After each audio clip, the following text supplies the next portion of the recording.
Hey guys, what's up? Welcome back to the Let's Crack Judiciary exam. Guys, today in this particular video, I am going to discuss chapter number 6 of the Criminal Procedure Code 1973, which is talks about process to compel appearance. Guys, in this chapter, there are three topics जो आपको पढ़ने हैं: summons, warrant, proclamation and attachment. But right now I'm going to cover summons, which is given in the section 61 to 69 तक समन का provision है CrPC के अंदर। और जो ऑर्डिनरली जो समन्स आमतौर पर जो समन इशू किए जाते हैं वो समन केसेस में समन इशू किए जाते हैं, which is given in section 204 of the CrPC का सबसेक्शन 1 का क्लोज ए के अंदर ये प्रोविजन है समन केसेस में समन इशू करेगा आमतौर पर ऑर्डिनरली। गाइस, सेक्शन को डील करने से पहले मैं आपको थोड़ा सा समन्स बता देता हूं होते क्या हैं। बेसिकली जो गाइस समन्स होते हैं वो होता है कोर्ट का ऑर्डर। वो ऑर्डर में क्या होता है कि जिस पर्सन की एक मजिस्ट्रेट के सामने प्रोसीडिंग चल रही है, जुडिशियल प्रोसीडिंग चल रही है, किसी पर्सन की उस प्रोसीडिंग्स के अंदर इन्वॉल्वमेंट है तो उसको बुलाया जाता है, अपीयर होने के लिए बोला जाता है उस ऑर्डर के थ्रू कि आप कोर्ट को सर्टेन डेट के अंदर कोर्ट में अपीयर होइए। सो बेसिकली अगर नॉर्मल वर्ड्स में अगर बात करूं तो इट्स अ कॉलिंग ऑर्डर जो मजिस्ट्रेट इशू करता है उस पर्सन के लिए। So it's a calling order. Section देख लेते हैं अब, जो सेक्शन क्या बोलते हैं। सेक्शन 61 जो कहता है सीआरपीसी का फॉर्म ऑफ समन की बात करता है। जो समन होगा उसका स्ट्रक्चर, उसका प्रारूप, वो फॉर्म किस तरह का वो उसका फॉर्म होगा वो। सो समन कैसा होगा? It must be in writing. मैंने कीवर्ड्स लिखे हैं, पूरा सेक्शन के मैं रीड नहीं कर रहा हूं। It must be in writing, एक लिखित में होगा, डुप्लीकेट होगा, 2 कॉपीज होंगी उसकी, sign by the presiding officer of the court. Presiding officer of the court कौन होगा? वो मजिस्ट्रेट जिसने वो समन इशू किया है। और any other officer which is authorise by the high court, या फिर किसी ऑफिसर को हाई कोर्ट ने अथोराइज कर रखा है वो होगा। और it must be bear the seal of the court. उस समन पे क्या होगी? स्टैंप होगी उस कोर्ट की, और जो कोर्ट इशू करता है उसी की स्टैंप होगी। ठीक है, ये हो गया सेक्शन 61।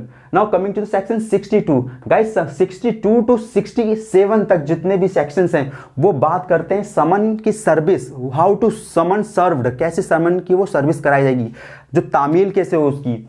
सो तामील कौन करेगा? मोड ऑफ समन की जो बात करता है बाय पुलिस ऑफिसर करेगा।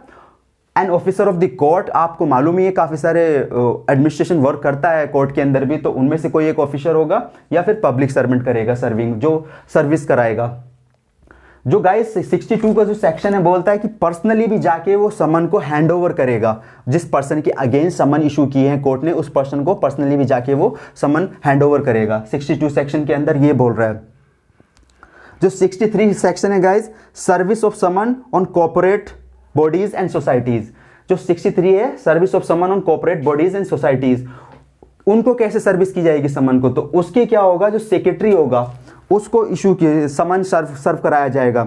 Serving it on the secretary and local manager और other principal officer of the corporation.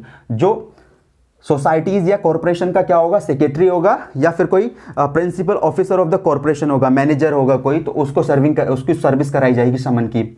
या फिर क्या हो गया? Chief officer of the corporation of India को बाई पोस्ट समन की सर्विस कराई जाएगी। समन उसको बाई पोस्ट भेजे जाएंगे, बाई पोस्ट सर्व कराए जाएंगे। ठीक है, now coming to the section 64। Service when person can not be found. जिस पर्सन को समन सर्व कराने हैं, सर्विस करानी है, जिसको वो नहीं मिला, तो उस कंडीशन में उस पर्सन की फैमिली में से किसी मेल मेंबर को सर्व कराए जाएंगे। याद रखना, फैमिली में से किसी मेल मेंबर को।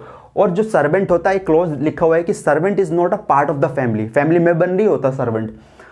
ओके, तो यहाँ पे अगर वो पर्सन नहीं मिला जिसके अगेंस्ट समन इशू समन सर्व होने हैं, जिसको समन इशू किए हैं, तो उसकी फैमिली के किसी मेल मेंबर को समन सर्व कराए जाएंगे।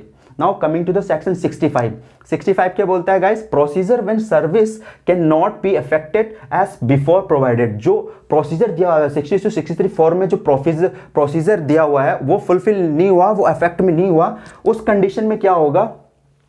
जहां वो पर्सन रह रहा है जिसके अगेंस्ट समन हुए हैं, तो उसके घर पे क्या होगा? उसकी दीवार पे, वॉल पे, उसकी दीवार पे वो उसकी समन की 2 कॉपीज में से एक कॉपी उसकी वॉल पे, घर की दीवार पे पेस्ट कर दी जाएगी, जिससे जहां वो रह रहा है या फिर जहां वो नॉर्मल अपना बिजनेस भी कर रहा है तो वहां भी ऐसा कर दिया जाएगा।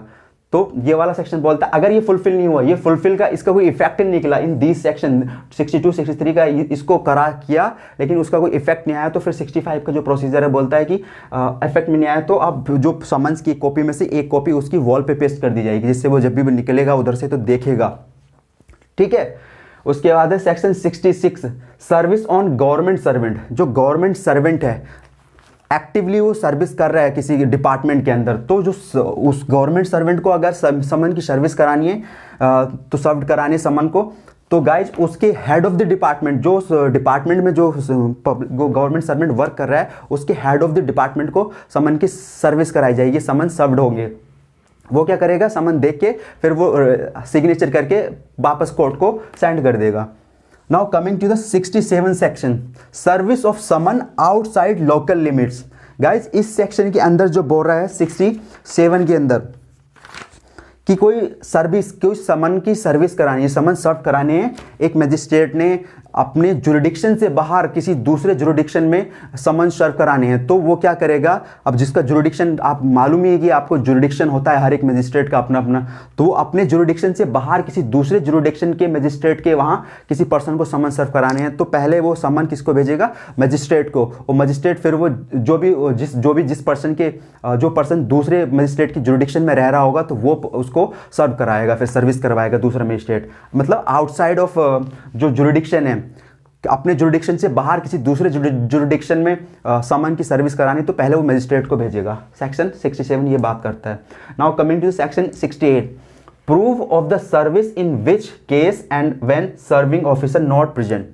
गाइज कोई हियरिंग चल रही है, उसमें बोला जा रहा है कि आप क्या प्रूफ दोगे, जब वो सर्विंग ऑफिसर कौन होता है कि पुलिस ऑफिसर हो सकता है, ऑफिसर ऑफ द कोर्ट हो सकता है, पब्लिक सर्वेंट हो सकता है, तो अब वो नहीं प्रेजेंट है तो उस कंडीशन में वो एक एफिडेविट के थ्रू भी बोल सकता है कि हाँ हमने सर्विंग या हमने सर्व करा दिए, समन की सर्विस कर दी है हमने। मतलब अगर वो एक हियरिंग चल रही है, कोई सुनवाई चल रही है किसी केस में और वो वहाँ पे प्रेजेंट नहीं है, जो सर्विंग ऑफिसर था वो वहाँ पे प्रेजेंट नहीं है, तो वो बोल सकता है कि हमने एक एफिडेविट देके कि हमने समन सर्व करा दिए उस पर्सन को। 69 जो बोलता है guys, service of summon on witness by post. Witness की बात आ रही है यहाँ पे, विटनेस। सो किसी विटनेस को जब समन की सर्विस कराई जाएगी तो उसको कैसे कराई जाएगी, 69 सेक्शन के अंदर 69 सेक्शन जो बोल रहा है service of summon on witness, notwithstanding anything contained in the preceding section the chapter a court issuing a summon to witness may be addition simultaneously with the issue of summons direct to copy of summon to be served registered post registered post से उसको क्या होगा, समन की सर्व कराया जाएगा, उसके पास जो भी एड्रेस होगा जहाँ वो रेजिडेंस होगा उसका, या फिर वो जहाँ बिजनेस भी कर रहा होगा, तो वहाँ पे क्या होगा, एक रजिस्टर्ड पोस्ट के थ्रू उसके पास समन भेजे जाएंगे, समन की सर्विस कराई जाएगी। अगर वो जो पोस्ट आया उसके पास वो रिफ्यूज कर रहा है, जो विटनेस है वो मना कर दे रहा है कि मैं नहीं ले रहा समन, या फिर वो डिनाई कर रहा है, तो उस कंडीशन में क्या होगा, कोर्ट डिक्लेयर कर देगा कि समन सर्व्ड हो गए हैं। वो रिफ्यूज करे, उसके पास पहुंच गया तो अब फिर वो रिफ्यूज करे या एक्सेप्ट करे तो कोर्ट डिक्लेयर कर देगा ये समन सर्व्ड हो चुके हैं। आई होप आपको ये गाइस समन्स का जो कॉन्सेप्ट है सीआरपीसी के अंदर समझ आया होगा। और गाइस अगर आपको वीडियो इन्फॉर्मेटिव लगती है तो चैनल को आप सब्सक्राइब कर लेना और बेल आइकन प्रेस कर देना। और कोई भी क्वेरी है regarding Uttarakhand PCSJ and UP PCSJ और एपीओ एग्जाम तो आप कमेंट सेक्शन में पूछ सकते हो। Thank you so much.